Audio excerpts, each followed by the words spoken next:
നമസ്കാരം. Indian cricket ടീമിന്റെ സമീപകാലത്തെ പ്രകടനം വിലയിരുത്തുമ്പോൾ ഏറ്റവും കൂടുതൽ നിരാശപ്പെടുത്തുന്ന രണ്ട് താരങ്ങളാണ് വിരാട് കോഹ്ലിയും രോഹിത് ശർമ്മയും. രണ്ടുപേരും ഇതിഹാസ താരങ്ങളൊക്കെ ആണെങ്കിലും സമീപകാലത്തെ പ്രകടനങ്ങൾ വളരെ നിരാശപ്പെടുത്തുന്നതാണ്.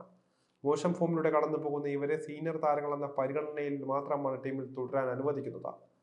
എന്നാൽ ഇവർക്ക് പ്രത്യേക പരിഗണന നൽകുമ്പോൾ ടീമിന്റെ പ്രകടന നിലവാരം വല്ലാതെ താഴോട്ടും പോകുന്നുണ്ട്. ന്യൂസിലാൻഡിനോട് നാട്ടിൽ വൈറ്റ് വാഷ് നേരിട്ട ഇന്ത്യ ഇപ്പോൾ ഓസ്ട്രേലിയയോടും തോറ്റിരിക്കുകയാണ്. ബോറൻ ഗവാസ്കർ ട്രോഫിയിലെ ഇന്ത്യയുടെ തോൽവി വലിയ വിമർശനത്തിലാണ് വഴിവെച്ചിരിക്കുന്നത്.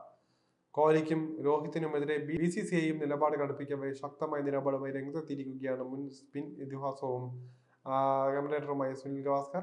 കോഹ്ലിക്കും രോഹിത്തിനും ടീമിൽ തുടരാനുള്ള വഴിയും ഗവാസ്കർ നിർദ്ദേശിച്ചിരിക്കുകയാണ്. സച്ചിൻ ടെണ്ടുൽക്കറും സൗരവ് ഗാംഗുലിയും അടക്കം പേരുകെട്ട ഇന്ത്യയുടെ പല താരങ്ങളും രഞ്ജി ട്രോഫി കളിക്കാൻ തയ്യാറായിരുന്നു. ഫോം മോശമായ സാഹചര്യത്തിൽ തിരിച്ചു വരാൻ രഞ്ജി ട്രോഫി കളിക്കാൻ ഇവർ തയ്യാറായിരുന്നു. എന്നാൽ ഇന്നത്തെ പല താരങ്ങളും ഇതിന് തയ്യാറാകുന്നില്ല.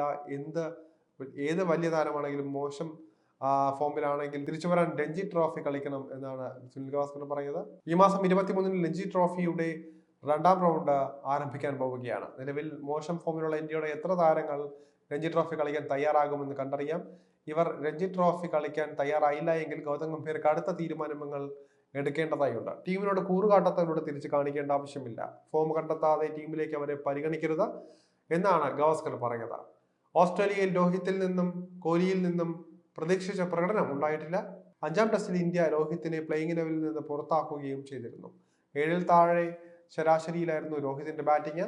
വിരാട് കോഹ്ലി ഒരു സെഞ്ചുറി നേടിയെങ്കിലും പിന്നീട് ഈ മികവ് തുടരാനുള്ള കഴിവും ഉണ്ടായിട്ടില്ല.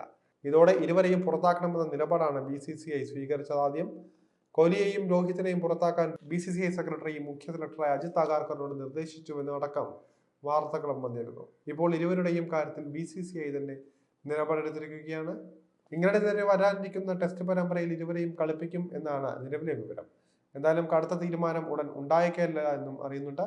രോഹിത് ശർമ്മയും വിരാട് കോഹ്ലിയും ചാമ്പ്യൻസ് ട്രോഫി കളിക്കുമെന്നാണ് വിവരം. രോഹിത് ശർമ്മയ്ക്ക് കീഴിലാകും ഇന്ത്യ ചാമ്പ്യൻസ് ട്രോഫി കളിക്കുകയെന്നാണ് അറിയാൻ കഴിയുന്നത്. വിരാട് കോഹ്ലിയും ഇതിലുണ്ടാകും. ഏകദിന പരമ്പരയിലെ ഇരുവരുടെയും പ്രകടനം വിലയിരുത്തിയാകും തീരുമാനമുണ്ടാവുക. ഇംഗ്ലണ്ടിനെതിരെയും ചാമ്പ്യൻസ് ട്രോഫിയിലും ഇരുവരും നിരാശപ്പെടുത്തിയാൽ ഇവരെ ഇന്ത്യ തടയാൻ തന്നെയായിരിക്കും സാധ്യത. കോഹ്ലിയും രോഹിത്തും രഞ്ജി ട്രോഫി കളിക്കാൻ സാധ്യത കുറവാണ്. ആദ്യ രണ്ടുപേരും സൂപ്പർ താരങ്ങൾ ആയതിനാൽ തന്നെ തിരിച്ചു വരാൻ സാധിച്ചേക്കുമെന്നൊക്കെയാണ് പറയുന്നത്. ഇക്കാരണത്താൽ തന്നെ ഇവർ ആഭ്യന്തര ക്രിക്കറ്റ് കളിക്കില്ല എന്ന് ഉറപ്പാണ്.